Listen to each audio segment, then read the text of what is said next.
ગુજરાત ફર્સ્ટનું વજન વાંચ્યું આપના માટે નવી ખબર।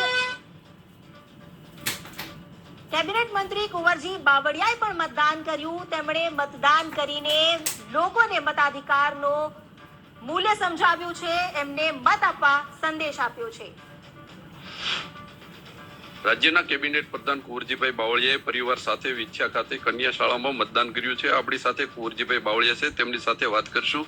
શું કહેશો સાહેબ, આજે જ્યારે લોકસભાનું મતદાન થવાનું છે, કેવા મતોની આશા છે અને જસદણ અને વિછ્યા પંથકમાં ભાજપની શું સ્થિતિ છે?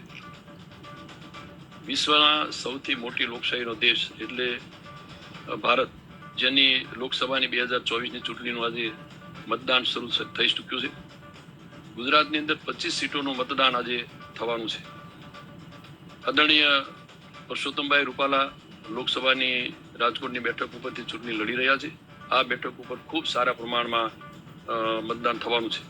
ભારતીય જનતા પક્ષના આ ઉમેદવાર, જેમને આ 72 લોકસભા મત વિસ્તારની અંદરથી પણ અમે આ વિસ્તારના સૌ સમાજના મતદારોએ નક્કી કર્યું છે કે ભારતીય જનતા પક્ષના તરફેણમાં ખૂબ સારું જંગી મતદાન પણ થશે। ખૂબ સારી લીડ પણ આ બેઠક ઉપરથી મળવાની છે। દેશના પ્રધાનમંત્રી આદરણીય નરેન્દ્રભાઈ મોદીને એને ધ્યાનમાં રાખીને, જ્યારે એ ત્રીજી વખત વડાપ્રધાન બનવા જઈ રહ્યા છે, ત્યારે એને ધ્યાનમાં રાખીને આ બેઠક ઉપરથી ખૂબ સારા પ્રમાણમાં મતદાન થવાનું છે। તો આ હતા કુંવરજીભાઈ બાવળિયાએ, જેમને ભારતીય જનતા પાર્ટીનો વિજયનો વિશ્વાસ વ્યક્ત કર્યો છે। અને જોવાનું રહ્યું કે આજે જ્યારે ઉમેદવારનું ભાવિ ઈવીએમમાં સીલ થશે, ત્યારે 4 મે રોજ જ્યારે પરિણામ આવવાના છે, ત્યારે કેવું પરિણામ રહેશે। દુર્ગેશ કુબાવત, ગુજરાત ફર્સ્ટ, જસદણ।